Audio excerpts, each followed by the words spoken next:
Mira, me voy a meter un Obi mientras hacemos el como el... O mira, pongo Natural Disasters o un Obi.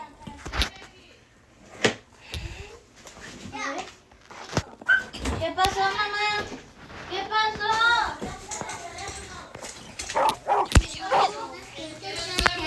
Okay, no much.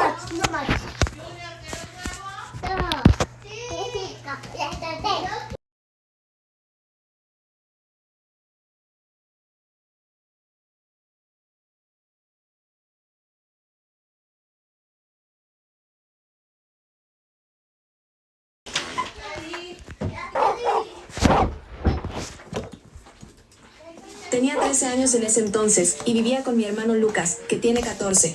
Éramos los únicos en casa porque nuestros papás se habían ido de viaje por unos 10 días para ir a la graduación de mi prima mayor que vive muy lejos. Claro que a nosotros nos pareció lo mejor del mundo. Podíamos ver películas hasta tarde, comer helado para el desayuno y hacer lo que quisiéramos sin que nos regañaran, pero esa libertad se volvió nuestra peor pesadilla. Todo empezó un miércoles por la noche. Lucas había salido con sus amigos a jugar al fútbol en el campo del barrio, y yo me quedé en casa viendo dibujos animados en la sala, metida en mi sillón favorito con una manta de unicornio. De repente escuché que se abría la puerta principal. «Ya volviste, Lucas. ¿Ganaron el partido?», le grité sin quitarle la vista a la pantalla. Me respondió con un sí. Ya subo a mi cuarto a cambiarme, pero la voz me sonó rara, más grave de lo normal, y como si tuviera algo en la boca. Pero bueno, pensé que quizás se había cansado mucho de jugar, o que se había golpeado la garganta con el balón. Pasaron como una hora, y decidí ir a la cocina a prepararme un vaso de chocolate caliente. Cuando pasé por el pasillo que lleva a los cuartos, vi que la puerta de Lucas estaba entreabierta. Normalmente él la cierra bien porque dice que no le gusta que entre mi perrita Lola a hacer desorden. Me acerqué un poquito para ver si estaba despierto, y le pregunté si quería también un chocolate, pero cuando miré adentro, vi que él estaba sentado en su cama, de espaldas a mí, mirando hacia la ventana. «Lucas, ¿quieres chocolate caliente? Traje la canela que te gusta», le pregunté de nuevo. Se giró medio cuerpo y me dijo: «No gracias, ya estoy bien». Pero gente mía, ese no era mi hermano. Tenía el mismo pelo castaño rizado, llevaba la misma camiseta del equipo de fútbol que se había puesto para salir, incluso tenía la misma cicatriz en la ceja que se hizo cuando se cayó de la bicicleta, pero sus ojos estaban completamente negros, sin ningún brillo, como dos agujeros en la oscuridad. Y cuando habló, la voz era la misma que había escuchado antes, profunda, rara, como si no fuera de él. Me quedé petrificada en la puerta, sin saber qué decir ni qué hacer. El muchacho que estaba ahí se volvió a poner de espaldas y dijo con ese tono extraño: «Vete a la sala, Sofía, ya es tarde para estar despierta». Corrí como loca hasta mi cuarto, cerré la puerta con llave y me metí debajo de las sábanas, abrazando mi peluche de oso. Me dije a mí mismo que debía estar viendo cosas, que era el cansancio de haber visto muchas series de terror esa semana, que me había comido demasiadas galletas con chocolate, y se me estaba jugando una pasada en la cabeza. Saqué mi celular para llamar a Lucas, pero su teléfono sonaba en su cuarto. Escuché el timbre claro como el agua desde allá. Entonces pensé, si su celular está ahí, ¿cómo puede estar ahí con sus amigos? Llamé a uno de sus amigos, Matías, y le pregunté si todavía estaban jugando. «Sofía, claro que no. Lucas se fue hace como una hora. Dijo que tenía que volver a casa porque te estabas aburriendo sola», le contestó Matías. Me puse a temblar de la cabeza a los pies. Si Lucas se había ido hace tiempo, ¿quién era ese que estaba en su cuarto? Empecé a escuchar pasos en el pasillo, pasos lentos, pesados, que se acercaban a la puerta. Me tapé la boca con las manos para no hacer ruido, y vi por el espacio de la puerta una sombra como la de mi hermano. Era más alta, más ancha, como si fuera un adulto disfrazado de él. La sombra se quedó ahí por unos minutos, y luego escuché cómo regresaba al cuarto de Lucas y cerraba la puerta con mucho cuidado. Pasé toda la noche despierta, sin atreverme a moverme. Cuando empezó a ser de día, escuché que se abría la puerta principal y se cerraba con mucha fuerza. Me quedé esperando unos minutos más. Luego saqué la cabeza de las sábanas y fui a revisar el cuarto de Lucas. Estaba vacío. La cama estaba hecha, todo estaba en su lugar, como si nadie hubiera estado ahí. Pero en el cristal de la ventana había una mancha de lana húmeda, demasiado grande para ser la de mi hermano, y en la pared de al lado había escrito con lo que parecía ser tinta negra: «Volveré». Al día siguiente, Lucas volvió a casa temprano después de ir a clases. Me contó todo lo que había pasado la noche anterior, pero él se rió a carcajadas y me dio un abrazo. «Sofía, eres una chiquilla miedosa. Seguro soñaste todo, o te diste un susto con la sombra de la lámpara», me dijo. Pero yo noté que algo estaba diferente en él. No era la cosa de los ojos negros, sino que caminaba de otra manera, hablaba más despacio de lo normal, y ni siquiera jugaba con su consola como siempre hace. Además, Lola, mi perrita, no quería acercarse a él. Se quedaba en la esquina del salón, gruñendo muy bajo cada vez que él pasaba por ahí. Pero bueno, como no tenía pruebas de nada, decidí dejarlo pasar. Ese día, empecé a notar que las cosas de la casa estaban cambiando de lugar solas. Mi cuaderno de matemáticas, que siempre dejo en la mesa del comedor, apareció debajo de la cama de Lucas. La muñeca que me regalaron por mi cumpleaños estaba en el baño, dentro del fregadero. La pelota de fútbol de Lucas, que siempre guarda en el garaje, estaba encima del televisor de la sala. Incluso vi que mi mochila de la escuela estaba colgada en el árbol del patio trasero. ¿Cómo demonios llegó ahí si estábamos en el segundo piso? Lucas decía que no sabía nada, que quizás era Lola la que movía las cosas con su hocico, o que me estaba olvidando dónde dejaba mis pertenencias, pero yo sabía que no era así. Una tarde, mientras estaba en mi cuarto haciendo la tarea de historia, escuché risas de niños en el patio trasero. Corrí a mirar por la ventana, pero no había nadie ahí. Solo unas huellitas pequeñas en el suelo húmedo, aunque no había llovido en días. Y las risas seguían sonando, como si las niñas estuvieran jugando justo al lado de mi ventana, pero no los veía. Esa noche, me quedé despierta esperando a ver si volvía a pasar algo. A las 11 en punto, escuché que se abría la puerta de Lucas. Pasaron unos minutos y escuché pasos en el pasillo, los mismos pasos pesados y lentos de la noche anterior. Me escondí detrás de la puerta de mi cuarto, que tenía entreabierta, y vi pasar a alguien que parecía ser Lucas, pero con los ojos negros como la noche. Se dirigió a la sala, encendió la televisión y se sentó en el sillón.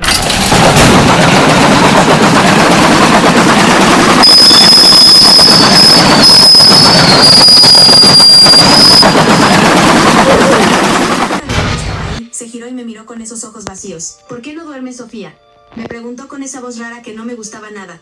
¿Quién eres? ¿Qué le hiciste a mi hermano?, le grité, aunque mi voz temblaba mucho. Él se levantó despacio y empezó a caminar hacia mí. Yo soy tu hermano, Sofía. Siempre he sido tu hermano, dijo, mientras se acercaba más y más. Sentí un frío intenso en todo el cuerpo, como si hubiera abierto la puerta de un refrigerador gigante. Me puse a correr hacia la puerta principal, pero cuando llegué ahí, estaba cerrada con llave y no lograba abrirla ni aunque me esforzara mucho. De repente, escuché la voz de Lucas detrás de mí, pero esta vez era su voz de verdad, la que conozco toda la vida. Sofía, ¿qué pasa? ¿Por qué estás gritando tanto?, me dijo. Me giré y vi a mi hermano de verdad, con sus ojos marrones normales, mirándome preocupado. El otro Lucas había desaparecido como si se hubiera evaporado.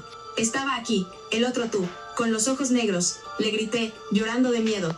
Lucas me abrazó fuerte y me dijo que estaba bien, que seguramente me había dado un sueño lúcido. Pero yo sabía que no era cierto. En el sillón seguía encendida la tele con la pantalla en blanco, y en el suelo había una marca de mano grande y oscura que no estaba ahí antes. Al día siguiente, mientras revisaba mi celular para ver si me habían enviado mensajes mis amigas, encontré que alguien había creado una cuenta en redes sociales con mi nombre y mi foto de perfil que uso desde hace tiempo. Pero las fotos que había subido no eran mías, eran fotos de mi casa, de mis cosas, de Lucas, e incluso fotos mías que nunca había tomado. Una de ellas me mostraba durmiendo en mi cama, con el otro Lucas parado al lado de la cama mirándome. En la descripción de la foto ponía, ella ya es nuestra. Me puse a temblar y empecé a borrar todas mis cuentas de redes, pero la cuenta falsa seguía ahí, subiendo más fotos cada hora. Llamé a mi mejor amiga, Valentina, para contarle lo que pasaba y ella me dijo que también le habían llegado mensajes desde esa cuenta, con fotos de su casa y de ella misma estudiando. Sofía, esto es muy raro. Las fotos son de mi cuarto, pero yo nunca las tomé. Ni siquiera sé cómo pudo alguien entrar ahí, me dijo Valentina, también asustada. Ese día, mientras Lucas estaba en clases de extraescolares de música, decidí revisar toda la casa para ver si había algo raro que no hubiera visto antes. En el sótano, que casi nunca usamos porque está muy oscuro y tiene mucho polvo, encontré una caja vieja tapada con un trapo oscuro. Dentro había cosas nuestras, mis libros de cuentos de cuando era pequeña, los juguetes de Lucas de bebé, fotos antiguas de nuestra familia que creíamos haber perdido en una mudanza, y en el fondo de la caja había un libro muy viejo, con la portada desgastada y escrito en letras que no entendía nada. Cuando lo abrí con mucho cuidado, encontré que estaba lleno de nombres y fechas, entre ellos, el nuestro, y la fecha exacta en que nuestros papás se habían ido de viaje. Justo en ese momento, escuché que se abría la puerta de la casa. Corrí hacia arriba tan rápido como pude para ver quién era, y encontré a la misma persona que había visto antes, disfrazada de Lucas. ¿Qué estás haciendo en el sótano, Sofía?, me preguntó con esa voz rara que me daba mucho miedo. No eres mi hermano, déjame en paz, vete de mi casa, le grité, agarrándome del pasamanos de la escalera con todas mis fuerzas. Él se acercó despacio hacia mí y dijo con esa voz fría, tu hermano ya no está aquí, Sofía, se fue con nosotros, y tú vendrás con nosotros también. Sentí que el suelo se movía debajo de mis pies, como si la casa estuviera temblando, y el frío volvió a envolverme por completo. Empecé a escuchar risas de niños por todas partes, y vi sombras moviéndose por las paredes, como si fueran personas que querían salir de ahí. El otro Lucas se acercó tanto que podía sentir su aliento frío en mi cara. Cerré los ojos muy fuerte y esperé a que pasara algo terrible, pero de repente escuché un ruido fuerte en la puerta principal, como si alguien estuviera golpeando con las manos. Sofía, Lucas, abran la puerta, por favor, gritó la voz de mi mamá. Me abrí los ojos de golpe, y el otro Lucas había desaparecido como por arte de magia. Corrí a abrir la puerta lo más rápido que pude y encontré a mis papás, con las maletas en la mano, mirándome con cara de preocupación. Mamá, papá, volvieron antes. Grité, abrazándolos con todas mis fuerzas y llorando de alegría. Mi papá me preguntó qué pasaba y por qué estaba tan asustada, y justo en ese momento Lucas apareció corriendo desde la escuela de música. Mamá, papá, no me lo creerán. He estado escuchando voces raras todo el día en la escuela, y mis cosas de la mochila se han estado moviendo solas. Al principio mis papás no nos creyeron del todo, dijeron que seguro estábamos imaginando cosas porque estábamos solos en casa y nos habíamos asustado mucho. Pero cuando les mostramos la cuenta falsa en redes sociales, el libro viejo del sótano, las marcas de mano en las paredes y las huellitas en el patio trasero, se quedaron en silencio y se pusieron muy serios. Llamamos a un amigo de la familia que sabe mucho de estas cosas, un tío que estudia fenómenos paranormales y cosas misteriosas. Cuando vino a la casa y vio todo, nos dijo que parecía ser que algo había entrado en nuestra casa cuando nuestros papás se fueron, algo que buscaba reemplazar a nuestros seres queridos para quedarse con nosotros y con nuestra casa. Esto pasa cuando una casa queda desprotegida, cuando no hay adultos que cuiden el hogar, nos explicó. Algo vio la oportunidad y entró, pero ahora que están todos juntos, que hay más amor y energía familiar, será más difícil que vuelva a entrar. Nos ayudó a hacer unas cosas para proteger la casa. Pusimos sal gruesa en las esquinas de cada cuarto. Encendimos saumerio con hierbas especiales que dicen que ahuyentan las cosas malas, y colgamos fotos de toda la familia en cada puerta de la casa. Las cosas empezaron a calmarse después de eso. La cuenta falsa desapareció de la nada, las cosas dejaron de moverse solas, Lola dejó de gruñir y volvió a querer jugar con Lucas, y ya no escuché más risas de niños ni vi sombras extrañas por las paredes. Pero todavía hay cosas que me hacen sentir que no se fue del todo, que sigue ahí fuera esperando. Ahora mis papás casi nunca se van de casa juntos, y si tienen que irse, siempre dejan a algún tío o a mi abuela con nosotros. Lucas y yo ya no nos separamos mucho, y siempre cerramos todas las puertas con llave, incluso cuando estamos jugando en la sala. Yo ya no uso redes sociales como antes, y tapo la cámara de mi celular con un trozo de papelito todos los días antes de dormir. Pero hace unos días, mientras estaba ayudando a mi mamá a cocinar en la cocina, vi algo en él. Siguiente story. Me llamo Paulina. Tengo 14 años. Y vivimos en una casa que fue de mis bisabuelos hace muchísimos años. Es una casa grande de 2 pisos, con un ático que está cerrado desde que yo nací. Papá siempre decía que ahí solo guardaban cosas viejas que no servían para nada, y que no tenía sentido subir porque estaba todo muy polvoriento y peligroso. Pero hace unos meses, cuando estábamos haciendo una limpieza general de la casa, mamá decidió que era hora de ordenar el ático y tirar lo que no sirviera. Ese sábado por la mañana, papá abrió la puerta del ático, por primera vez que yo recordara. Había una escalera de madera que parecía muy antigua, y cuando subimos, el olor que salió era terrible mezcla de polvo, cosas viejas y algo que olía a humedad y tiempo pasado. El ático era más grande de lo que yo imaginaba, con estanterías llenas de cajas, libros viejos y muebles que parecían haber estado ahí desde hace siglos. Mamá me pidió que ayudara a revisar las cajas del lado izquierdo, mientras ella y papá se ocupaban de los muebles. La primera caja que abrí estaba llena de ropa vieja, vestidos de época, sacos de hombre, calcetines de lana que ya estaban rotos. Pero la segunda caja era diferente, estaba cerrada con una especie de cerradura de metal que ya no tenía llave, así que la abrí con cuidado usando un destornillador. Dentro había unos 10 diarios de tapa dura, todos iguales, con las páginas amarillas por el tiempo. En la portada de cada uno estaba escrito con tinta azul oscura: Diario de Elena año 1952, Diario de Elena año 1953, y así sucesivamente hasta el año 1961. No conocía a ninguna Elena en la familia, así que pregunté a mamá quién era. Creo que era una prima tuya muy lejana, que vivió aquí hace muchos años, me dijo ella sin prestar mucha atención. Si no tienen nada importante, los podemos tirar junto con el resto de basura. Pero algo me hizo guardarlos en un rincón, en lugar de tirarlos. Tal vez fue la letra bonita con la que estaban escritos, o el misterio de quién había sido esa Elena. Cuando terminamos la limpieza del ático, metí los diarios en mi mochila y los llevé a mi cuarto sin decirle nada a nadie. Esa noche, cuando todos estaban durmiendo, me senté en mi cama con una linterna y abrí el primer diario, el de 1952. Empecé a leerlo con curiosidad. Elena tenía 16 años en ese entonces, y escribía de cosas normales, sus clases en la escuela, sus amigas, sus crushes, las peleas con su hermana menor. Pero a medida que avanzaba en las páginas, las cosas empezaron a cambiar. Dejó de escribir de cosas felices, y empezó a hablar de la niña que viene por las noches, de las voces que le hablan en la oscuridad, y de los dibujos que aparecen solos en el papel.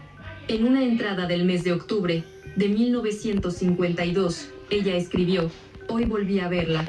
Está en mi ventana todas las noches, mirándome. Tiene el pelo largo y negro, y sus ojos no tienen color. Me habla en sueños y me dice que tengo que hacer lo que ella dice. Ya no sé qué hacer, nadie me cree cuando les cuento lo que pasa. Dicen que estoy imaginando cosas, que estoy cansada de estudiar demasiado, pero yo sé que es real. Me puse los pelos de punta, pero seguí leyendo.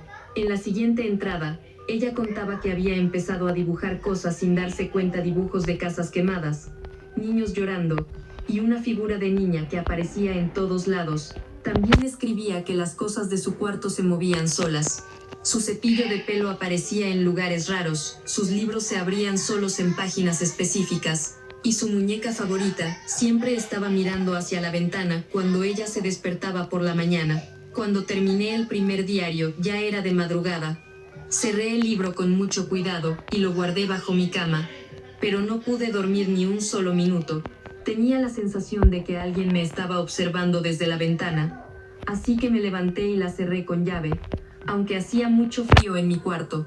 Me metí debajo de las sábanas y me quedé despierta hasta que salió el sol.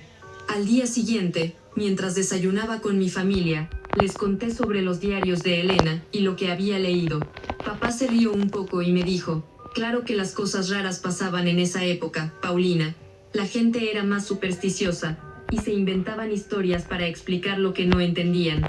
Mamá agregó: probablemente Elena estaba pasando por un momento difícil, o tenía pesadillas por algo que le pasó. No tienes por qué preocuparte por esas cosas. Pero yo no podía dejar de pensar en las entradas del diario. Ese día, mientras estaba en mi cuarto haciendo la tarea, empecé a escuchar cosas raras. Primero fue un susurro muy bajo, como si alguien estuviera hablando a mi oído, pero no entendía nada de lo que decía. Luego escuché un ruido como de papel que se rasga, y cuando miré hacia mi mesa de estudio, vi que mi cuaderno de dibujos estaba abierto, y había un dibujo que yo no había hecho. Una niña de pelo largo y negro, con ojos sin color, mirando directamente hacia mí. Me quedé paralizada en mi silla. El dibujo estaba hecho con mi propio lápiz, que estaba sobre la mesa a un lado del cuaderno. No había nadie más en mi cuarto, y la puerta estaba cerrada con llave. Corrí a buscar a mamá, pero cuando volvimos al cuarto, el dibujo había desaparecido, el cuaderno estaba vacío, como si nunca hubiera habido nada ahí. Paulina, mija, ¿te estás sintiendo bien?, me preguntó mamá con cara de preocupación. Quizás necesitas descansar un poco, estás muy cansada con los exámenes. Aunque traté de creerle, sabía que no era así. Esa noche, decidí leer el segundo diario, el de 1953. Las entradas de Elena estaban cada vez más preocupantes.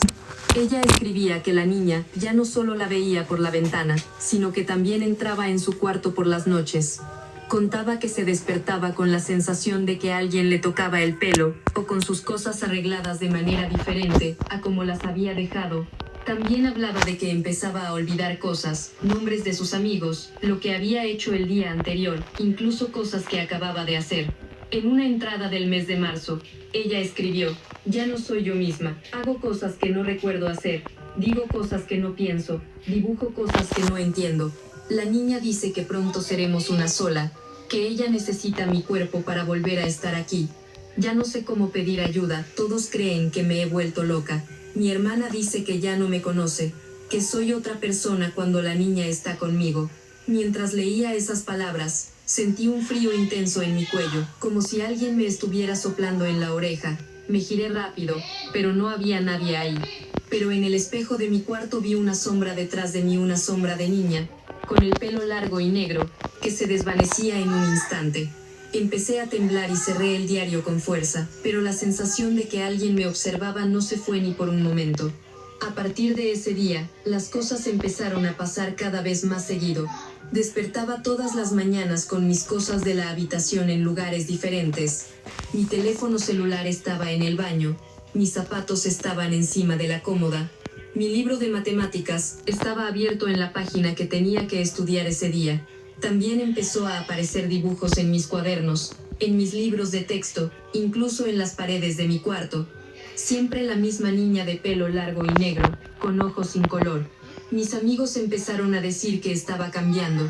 Dijeron que hablaba de manera diferente, que a veces me quedaba callada durante mucho tiempo como si estuviera escuchando algo que ellos no podían oír, y que a veces hacía cosas que no eran típicas de mí como dibujar esas figuras extrañas, o cantar canciones que nunca había escuchado antes. Una noche, mientras dormía profundamente, me desperté con la sensación de que alguien estaba en mi cuarto. Abrí los ojos y vi que había una luz azul muy débil en la habitación. En medio de la habitación, justo frente a mi cama, estaba ella, la niña de los diarios. Tenía el pelo largo y negro que llegaba hasta el suelo, vestía un vestido blanco que parecía muy antiguo y estaba sucio, y sus ojos eran completamente blancos, sin iris ni pupilas. No podía moverme, como si me hubieran atado a la cama. La niña se acercó despacio a mi cama y se sentó en el borde. Me miró directamente a los ojos, y habló con una voz que parecía estar a miles de kilómetros de distancia. Hola Paulina, ya te he estado esperando mucho tiempo. Elena no pudo ayudarme, pero tú sí puedes. Necesito tu cuerpo para volver a estar aquí, para volver a ser feliz. Si me ayudas, te daré todo lo que quieras. Buenas notas en la escuela, que tus amigos te quieran más, que tu familia sea feliz para siempre. Intenté gritar, pero no salió nada de mi boca. La niña puso su mano en mi hombro, su piel estaba tan fría que me dolió el hueso. Tienes hasta el fin de la semana para decidir, dijo. Si no me ayudas, tendré que tomar lo que me pertenece por la fuerza. Elena intentó resistirse, y ¿viste qué le pasó a ella? Con esas palabras, se levantó y desapareció en la oscuridad de mi cuarto. La luz azul se fue, y quedé sola en la habitación, temblando de miedo y sin poder moverme hasta que salió el sol. Al día siguiente, corrí al ático a buscar más información sobre Elena. En una caja que no había revisado antes, encontré unas fotos viejas y un periódico del año 1961. Las fotos eran de Elena, en algunas lucía feliz y sonriente, pero en las últimas fotos se veía pálida, con los ojos vacíos, como si no estuviera ahí. El periódico tenía una noticia pequeña, en la página 3. Joven de 25 años desaparece sin dejo. Familia declara que estaba pasando por un momento difícil. El nombre de la joven era Elena Márquez, la misma del diario. Me senté en el suelo del ático y empecé a llorar. Si Elena había desaparecido, sería lo mismo que me pasara a mí. Corrí a mi cuarto y empecé a leer los diarios restantes lo más rápido que podía. En los últimos diarios, Elena escribía que ya no podía controlarse, que la niña la dominaba cada vez más tiempo, que ya no recordaba quién era ella misma.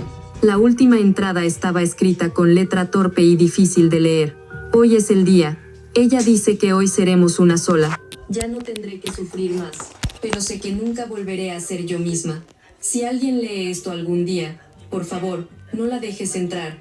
Justo en ese momento, escuché una voz detrás de mí.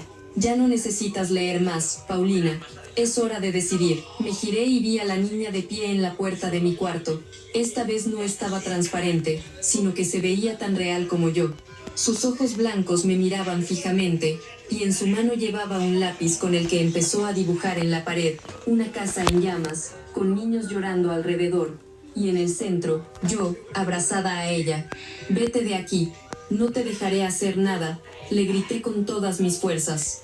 La niña sonrió de manera extraña y dijo, no tienes elección, Paulina. Elena también dijo lo mismo. Y mira dónde está ahora.